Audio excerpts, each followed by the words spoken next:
Hello, everyone, and welcome. This week, we're focusing on the informative research essay, and specifically, we're going to work on the introduction paragraph. Don't worry about writing the entire essay yet. Your goal this week is to create a strong introduction that will serve as your foundation for the rest of your paper. Remember, your completed essay will eventually contain 6 paragraphs: an introduction, supporting point 1, supporting point 2, opposing points 1 and 2, and the conclusion. For now, we're only concentrating on the introduction.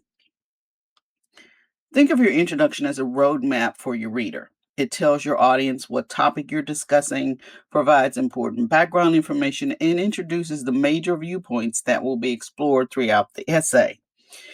If the introduction is clear and organized, the rest of your essay becomes much easier to write.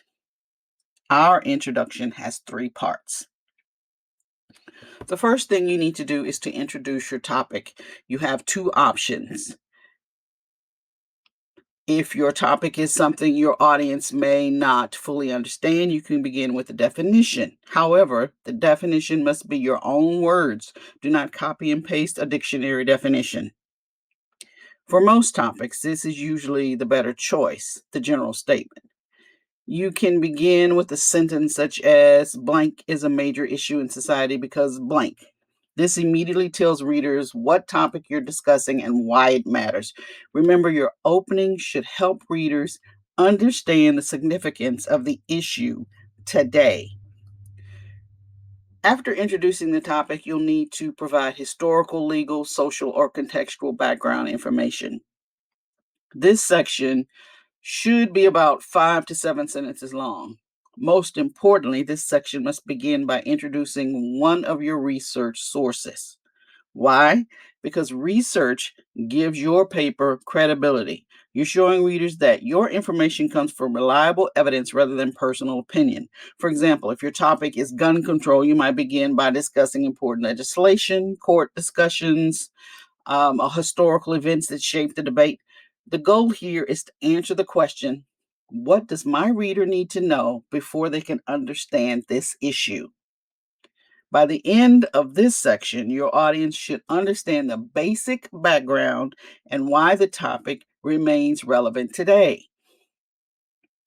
The final sentence of your introduction is your thesis statement, and we've gone over it, but let's look at it again.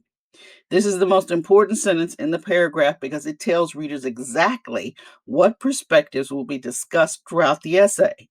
For this assignment, you must follow the thesis formula provided. And the formula looks like topic has become a relevant issue because supporters argue that A and B, while opponents argue that A and B. Notice something important here. An informative essay is not taking sides. You're simply explaining the major viewpoints surrounding the issue. For example, abortion has become a prominent debate because supporters argue that women should have rights over their own bodies and that certain circumstances make the procedure necessary, while opponents believe abortion is morally wrong and conflicts with their religious beliefs. This thesis tells readers exactly what perspectives will be explored later in the paper. Now let's talk about sources. Whenever you introduce a source for the first time, provide as much information as possible about it. Think about what makes a source trustworthy.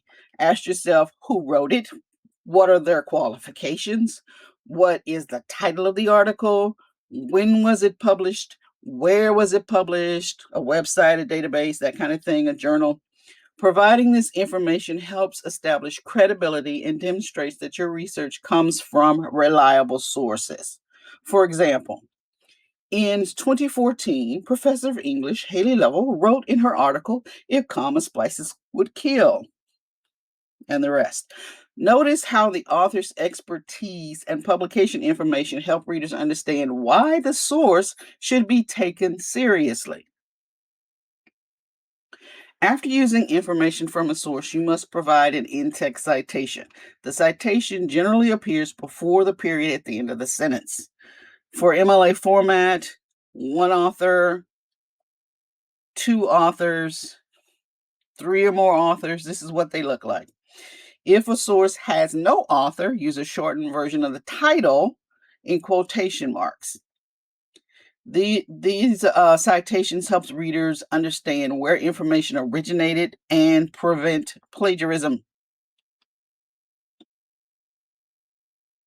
Throughout your essay, you'll use sources in 3 different ways. Quoting means that you're using the author's exact words. Paraphrasing, this means putting the author's ideas into your own words while maintaining the original meaning. And summarizing, this means condensing a larger section of information into a shorter explanation.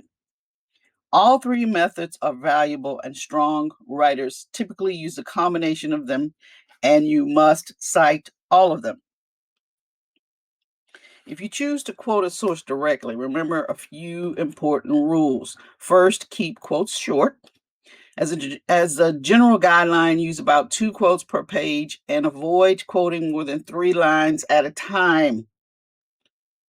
Second, always introduce the quote and explain its significance. Don't simply drop a quotation into a paragraph and move on. Your reader should understand who is speaking and why the quote matters.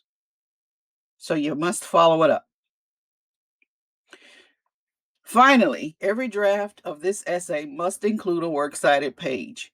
Even if your draft isn't complete, your works cited page should be included. A few important reminders: center the title of works cited, alphabetize all of your entries, use hanging line indents, put article titles in quotation marks, italicize containers such as websites, journals, newspapers, or magazines. As the rest of the essay, double space the entire page with no extra space between entries. Remove hyperlinks so web addresses are not blue or underlined. Your textbook contains examples you can use as models if you're unsure about formatting. To summarize, this assignment this week is to write only the introduction paragraph.